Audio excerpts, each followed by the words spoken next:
Hello and welcome to the Presidential Diary, brought to you by the Communications Directorate at the Presidency. Coming to you today from the shores of Malabo, the capital of Equatorial Guinea, bringing you highlights of President Akufo-Addo's three-day state visit to this country.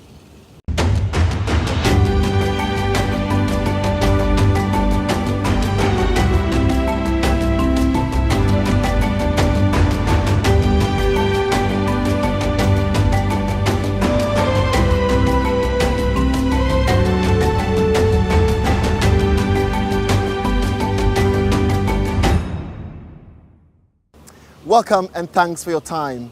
A memorandum of understanding that will see Equatorial Guinea supply an equivalent of 150 million standard cubic feet of liquefied natural gas per day to Ghana has been signed. The MOU also provides for the building and operation of an LNG regasification terminal in Takoradi in the western region of Ghana. President Nana Akufo-Addo of Ghana and President Teodoro Obiang Nguema Mbasogo of Equatorial Guinea led the two sides in reaching the agreement. This forms part of steps being taken by the Akufo-Addo-led government in resolving Ghana's energy challenges for good.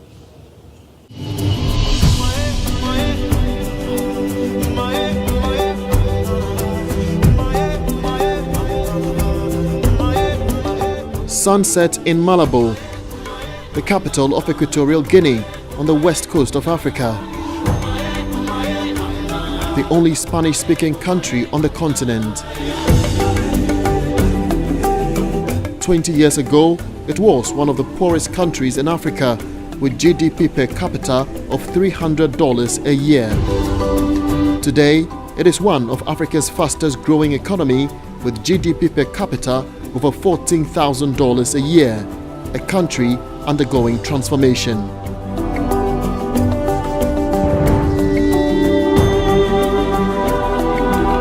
Equatorial Guinea is one of the smallest countries in Africa. Although first visited by the Portuguese explorer Fernando Po in 1472, it was the Spanish that colonized the country until October 1968, when she gained her independence. Like many African countries, that freedom was followed by many turbulent years. In 1995, oil was discovered in the Gulf of Guinea, marking the beginning of a positive story. Everything changed for this country.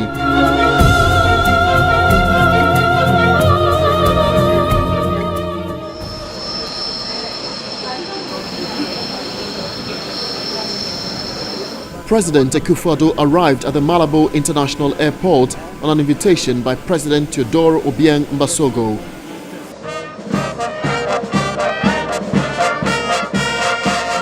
This trip is to yield many results, but one will stand out: to sign a deal that will bring confidence into Ghana's energy sector to avoid a recurrence of the power crisis that collapsed many Ghanaian businesses months ago.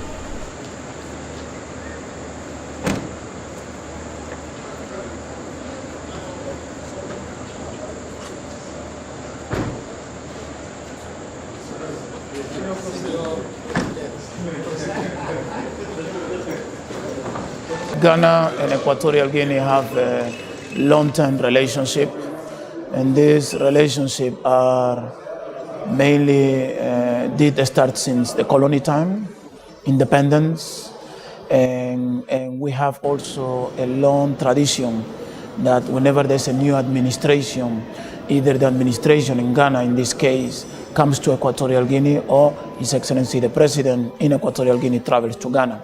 So what we are doing right now is just maintaining that tradition. There has been a long-term good relationship between the people of Ghana and the people of Equatorial Guinea.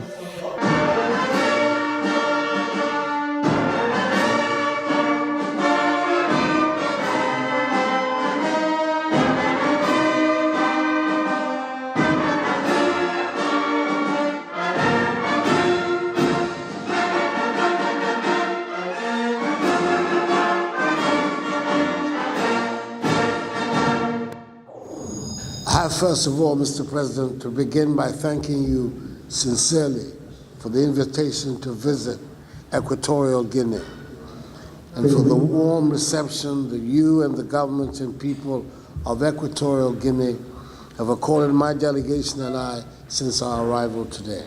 My presence here brings to mind the fascinating story which was told to me growing up and to successive generations of Ghanaians. It is about a man called Tete Kwasi, who in 1870 undertook a voyage to the then Spanish colony of the island of Fernando Po, now the island of Bioko, which houses Malabo, the national capital. 6 years later, he returned to Ghana with several cocoa beans. By this singular act, Ghana is today the second largest producer of cocoa in the world, and in 2016, for example, earned over $2 billion United States dollars from the export of cocoa beans and its products. It is for this reason that Equatorial Guinea and Ghana will always share a very special bond. It is my expectation that during this visit we shall sign a government-to-government heads of agreement for the supply to Ghana of LNG from Equatorial Guinea for a period of 15 years, reviewable every 5 years. If cocoa was the first seed to nourish the relationship between our two countries, gas is going to be the second.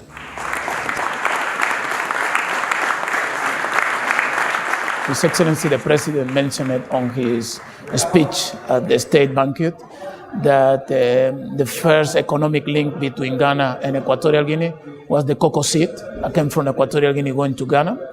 And now we are going to have our second seed. Our second seed is going to be gas. So the idea is to bring gas from Equatorial Guinea all the way to Ghana. Now, the big difference, and this is why sometimes people don't understand, it's not just gas, it's LNG. There is a big difference between gas and LNG. Everybody can have gas, but not everybody can have LNG. Because to be able to have LNG, you have to have a facility that compresses the gas so you go into the liquid form. Once you have it in the liquid form, you can transport it. You know, the energy sector of our country is one of the biggest challenges we face. And the president, upon assumption of office, promised all Ghanaians that he was going to solve the energy crisis.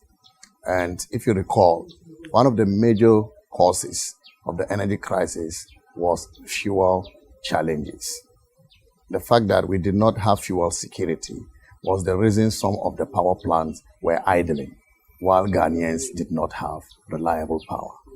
And therefore, the president started work upon assumption of office to address the challenges, especially the financial challenges, as well as the fuel challenges.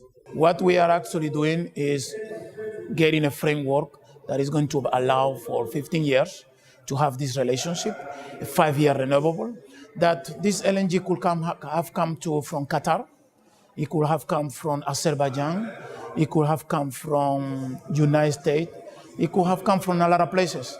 But because of the good relationship, historical between Ghana and Equatorial Guinea, and also because of the geographical location, Equatorial Guinea is closer than any other those countries. We clearly have been chosen as the best candidate that can work with Ghana. And for us, it's of course a great pleasure because it is a pity that we can export LNG to Korea, to Japan, to Brazil, and we can export to an African country.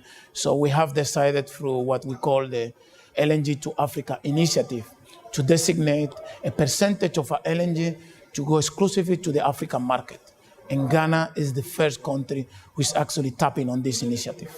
How cost effective is this going to be? Well, this is going to be cost effective, first of all, because crude oil is more expensive. And therefore, by resorting to LNG, which is cheaper, we are mindful of the cost implications of our power supply, solutions. Secondly, if we're sourcing the LNG from Equatorial Guinea, because it is a government-to-government arrangement, we are able to negotiate a better LNG price. And so the price we are going to achieve is going to be far, far cheaper than the price prevailing on the market.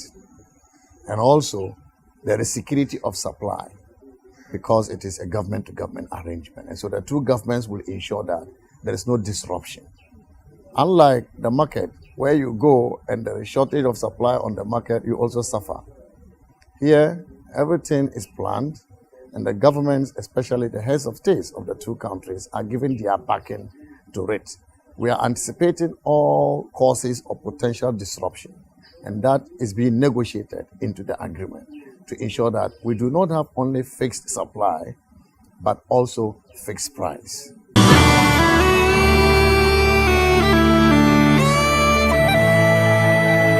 Inspecting facilities at the Equatorial Guinea LNG Holdings Limited was key on the president's diary. So that's the LNG plant. Now that ship unfortunately cannot go to Ghana because it's too big. and we have not signed it either yet. But it's too big. What will happen is that there is smaller ships.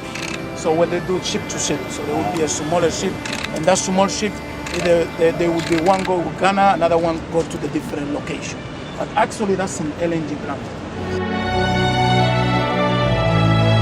EG LNG is a liquefied natural gas company that operates an LNG terminal and plant at Malabo. It is located on Bioko Island. The LNG plant began operation in 2007. Witnessing the commissioning of the plant was the late Nigerian President Umaru Yar'Adua and former President Kufuor of Ghana. Its operations are ideally positioned in the Gulf of Guinea to become a regional gas hub, unlocking the value of stranded gas resources in Equatorial Guinea and neighboring countries.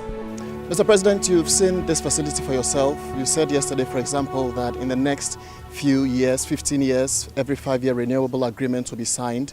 How does this drive your vision for an industrialized Ghana? What we want to do.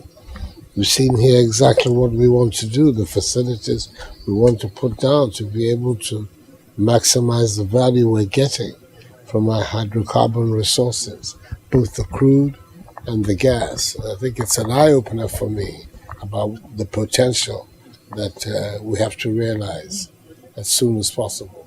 I'm very happy I've been able to come here with the Energy Minister and others to have a look, with my own eyes and see what's been done. But it's so impressive. The development that has been well thought out and very well coordinated. I think there's a good lesson in it for us in Ghana.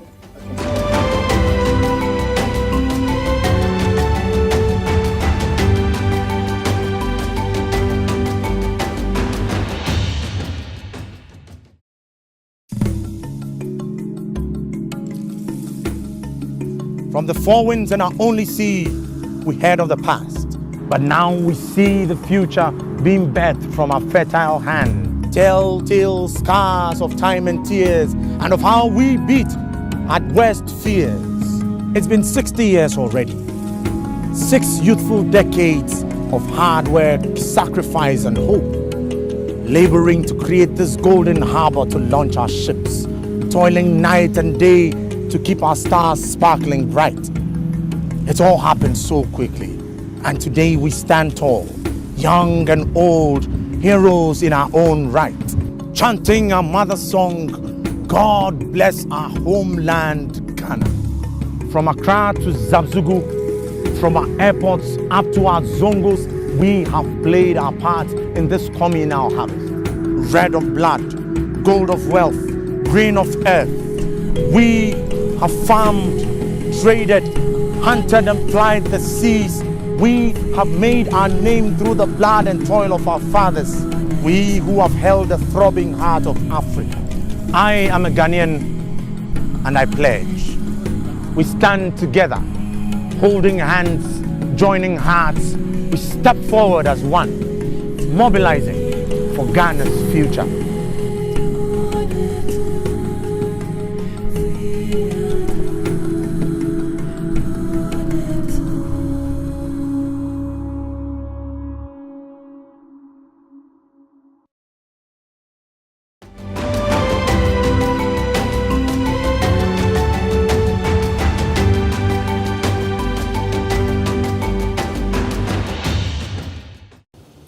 A ministerial meeting preceding the signing of the MOU saw Ghana's Ministers of Foreign Affairs, Energy as well as Agriculture as well as same from the side of Equatorial Guinea, negotiate on behalf of their countries. It's been 7 years since the last meeting of the Permanent Joint Commission of Cooperation between the two countries held in Accra. The Ghanaian side was hopeful that President Akufo-Addo's visit to Malabo will kickstart the recommencement of formal sessions of the Commission. It was here at the Ministry of Foreign Affairs in Malabo that the ministerial meeting took place. The team was tasked to prepare the documentation of the agreement to be signed by the two countries. I would like to welcome you to Equatorial Guinea, to Malabo, and to your house. This is the Ministry of Foreign Affairs, and therefore this is your place. Thank you very much. We have here a delegation, high-powered. The ministers will probably have a few minutes. Ministers from both sides will have a few minutes to go through it. And then if it's okay, then we leave it. If there are any amendments, we make. The heads of agreement is basically an importation of the Memorandum of Understanding with very little change. And we have reviewed it and are comfortable with the change. The other point is to do with the request, which is not part of the discussion so far, which is that Ghana's fishery catch has been declining. We are looking for opportunities to advance our fisheries industry by fishing in other territorial waters. Therefore, the request for the government of Equatorial Guinea to consider allowing Ghanaian registered vessels to fish in equatorial waters. If for nothing at all, one unique story binds the two countries together. Yes. It was from here that the pre-independent Ghanaian agriculturalist Tete Kwashi got his cocoa seed, which today constitutes one of the major export crops of the Ghanaian economy. Ghana today is in a better position to train her counterparts, as the agricultural minister puts it. There are two areas. First is technical exchange. In other words, that the government here is requesting experts in the area of the soil science and so on to come and assist them to identify the kinds of crops which can grow in different areas of this country. So that's the first one, that it's a request from the government of Equatorial Guinea to the government of Ghana to avail their expertise to the people of Equatorial Guinea. The second, and even more interesting, is the market for agricultural produce. Since we've been here, we've been told that almost all agricultural produce are imported into this country from neighboring countries as far as South Africa, from Europe and so on. That gives us a great market opportunity.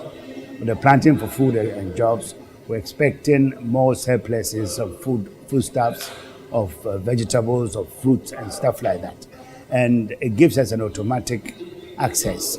Now that we have a government-to-government agreement, the framework is there for us to be able to promote trade. In other words, Ghanaian exports can come here, ranging from the grains, from all kinds of the perennials, cocoa, and others. And it gives the opportunity for us to do the agro-processing, the industrial processing of some of these items, to bring here to add value and to have an automatic market. That is very, very important for what we are trying to do in Ghana, because the expectation of a huge increase in our production out of the transformation of our productivity is definitely going to be of great help to us. We totally agree with an agreement. The idea of the Joint Commission is a must. We should try to find the date. We very much appreciate the spirit of this meeting, which is a reflection of the cooperation that exists between the two countries. We can make ourselves stay here until tomorrow, but we cannot make our chiefs and heads of state wait for us. So we have to stop the meeting, and I very much appreciate, with your permission, we'll do the normal practice by closing the meeting. After 3 days of negotiations, a consensus was reached. The two leaders, President Nana Akufo-Addo of Ghana and President Theodore Obiang Mbasogo of Equatorial Guinea witnessed the signing of a deal that's favorable to both sides. Today, His Excellency is going to witness the signing of the Heads of Agreement, which will then, open the door for the formal, negotiation and agreement on what we call the definitive contracts. The definitive contracts are going to be 2 or more. Particularly, one of the definitive contracts will be what we call a supply and purchase agreements for LNG. And as and when it is necessary for us to add more infrastructure, we will also sign a facility use agreement. Ghana have already invested heavily in the infrastructure, in the ports, in the power plants, in all the facilities. The only thing remaining is receiving the LNG. There is even ship have been already bought in place in there. So clearly it's going to be something that different than other countries, all infrastructure are already in place. So for us, we'll be talking about less than 1 year, the first cargo LNG actually could arrive in Ghana. One of the most important aspects of this visit for me personally is the opportunity I've had to be enriched by the experience that President Obiang has in the wider African context. Many of the issues that are of moment on our continent today, he has very experienced views about them, and they're views that he has shared with me, and they have assisted me also in formulating and develop attitudes on the various issues that are confronting our continent, whether it is in the Congo or in the terrorist issues that are taking place. His position on them are matters that will help inform a better formulation of policy for all of us in Africa, and I have to express my gratitude to him for that. I'm particularly happy that we've been able to come to an understanding about how our future relations in the energy sector are going to be. It is important for us. We are a new player, a new entrant into the energy dynamics of the world. Equatorial Guinea has been there for some time and is a major player. I think that we have everything to gain by a close association with the country in developing our energy infrastructure and trade. And it's obvious from a very brief stay like I've had that the infrastructure of this country, both its road network as well as its petroleum infrastructure, its gas infrastructure, is highly developed. And I believe that President Obiang has a great deal to do with that, and is to be commended. It's a form of development that is going to pay of great benefit to the progress of his people, and it is reassuring to see this level of development taking place in a sister African country. Quiero resaltar la importancia que consideramos. I would like to remark specifically to our brother President Nana Akufo-Addo and the Republic of Ghana for their great stability which they have in their nation, as well as the experience in terms of the democratic management of the affairs in the nation. And it's something which I believe we will all have to learn how to emulate. Para lo cual quiero instruir. I do seize this opportunity right now here to instruct the government of Equatorial Guinea to embark right away in the process of establishing a permanent joint commission that will see into the whole details of all the agreements we have signed in the past, and mark a date whereby they will invite their counterparts from Ghana to have a meeting here in Equatorial Guinea and study all the different details that are contained in all the different agreements we have signed hitherto. The last meeting of the Joint Commission was held in Accra 7 years ago, so it is the turn of Malabo. The speed with which the Joint Commission will be held here in Malabo, that's going to determine whether indeed we're turning a new leaf in the relations between our two countries. I'm very ready. I'm happy to see that he's ready, so we can get on with it. Muchas gracias.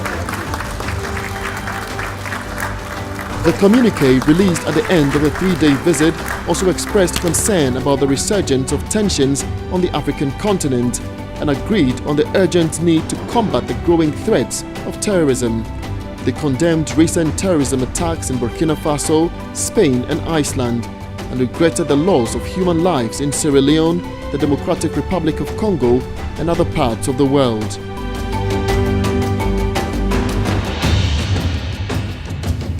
And on that note, we end today's edition of the Presidential Diary, brought to you by the Communications Directorate at the Presidency. Log on to www.presidency.gov.gh and the other social media platforms, Facebook, Twitter, as well as Instagram for more updates. I'm Jefferson Saki.